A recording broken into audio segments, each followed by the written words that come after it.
Welcome to 22 George Street. I'm your host George. Merry Christmas.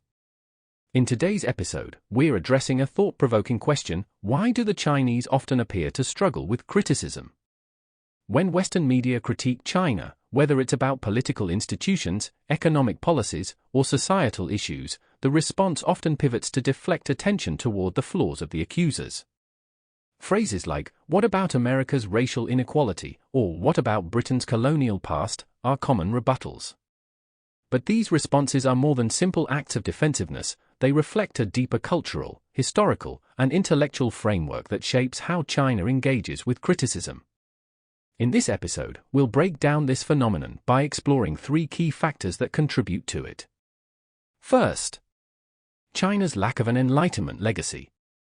To understand China's response to criticism, we must start with its culture.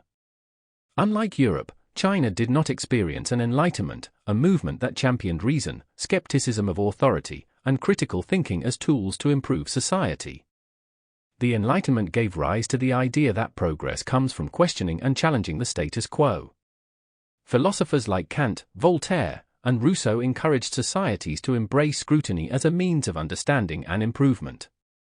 In contrast, China's intellectual tradition has often valued harmony, order, and deference to authority over open critique. Without a historical foundation rooted in critical inquiry, China's societal norms are less receptive to the notion that criticism is a constructive force.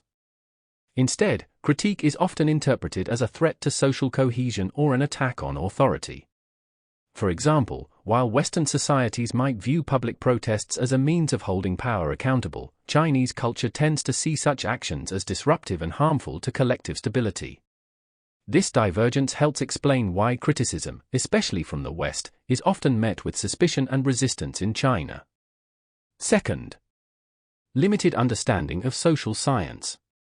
Another critical factor is the limited influence of modern social science in China's intellectual framework due to the information censorship. While the world has developed robust methodologies to study society using quantifiable data, spanning democracy, governance, inequality, and institutional performance, China's academic focus has historically been dominated by Marxism and traditional Confucianism. Social science allows societies to measure and understand complex phenomena. For example, democracy is evaluated using metrics like Freedom House's Democracy Index, while corruption is assessed through Transparency International's Corruption Perceptions Index. These tools enable nuanced comparisons between nations, offering insights into what works and what doesn't.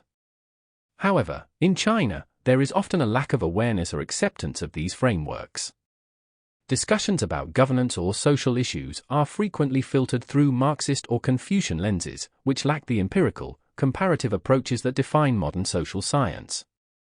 This intellectual gap can lead to dismissive responses to external critiques. For instance, when Western nations raise concerns about judicial independence in China, the rebuttal might focus on perceived hypocrisy rather than engaging with the metrics or evidence underpinning the critique.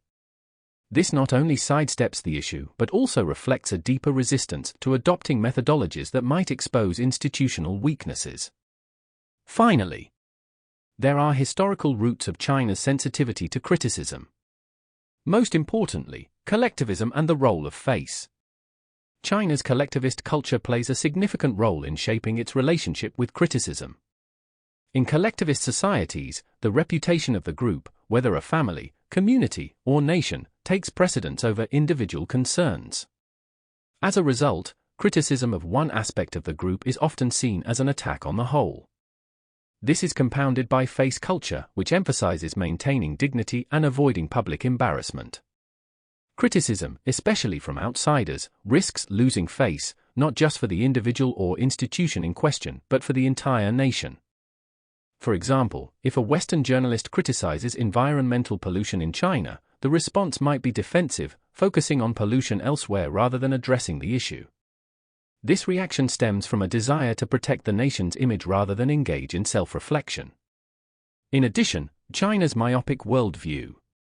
China's historical worldview, shaped by centuries of seeing itself as the Middle Kingdom, has created a sense of cultural superiority and a deep sensitivity to external judgment. This is reinforced by the century of humiliation, a period of foreign domination that left a lasting scar on China's national psyche. As John Fairbanks' contact and conflict theory suggests, China's historical interactions with the West have often been framed as adversarial. Today, this manifests in a tendency to interpret Western criticism as an extension of historical efforts to undermine China. For instance, when Western nations critique China's human rights record, the response often includes reminders of historical injustices committed by those same nations. This defensive posture, rooted in historical grievances, deflects attention from the critique itself. Last but not least, Confucianism and the emotional framing of state authority. Confucianism has deeply influenced Chinese governance and societal norms, particularly in its analogy of the state as a family. In this framework, the government is likened to a parent, while citizens are its children. This emotional framing fosters loyalty and protectiveness toward the state, making criticism feel like a betrayal. In Western democracies, governments are seen as public servants accountable to the people. In China, however, the state is viewed as a moral authority, deserving of respect and deference. This cultural difference creates a significant barrier to accepting external criticism, which can feel not only disrespectful but also destabilizing. For example, when discussing public health failures or governance inefficiencies, the phrase is commonly invoked.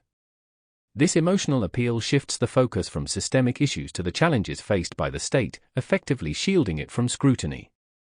China's sensitivity to criticism is not only a matter of pride or propaganda, it stems from an interplay of its cultural values, historical experiences, and intellectual traditions.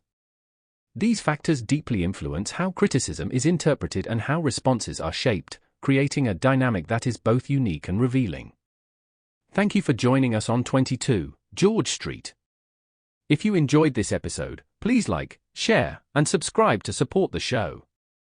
Wishing you a Merry Christmas and a wonderful holiday season. Until next time, keep questioning, keep learning, and keep listening. Ciao.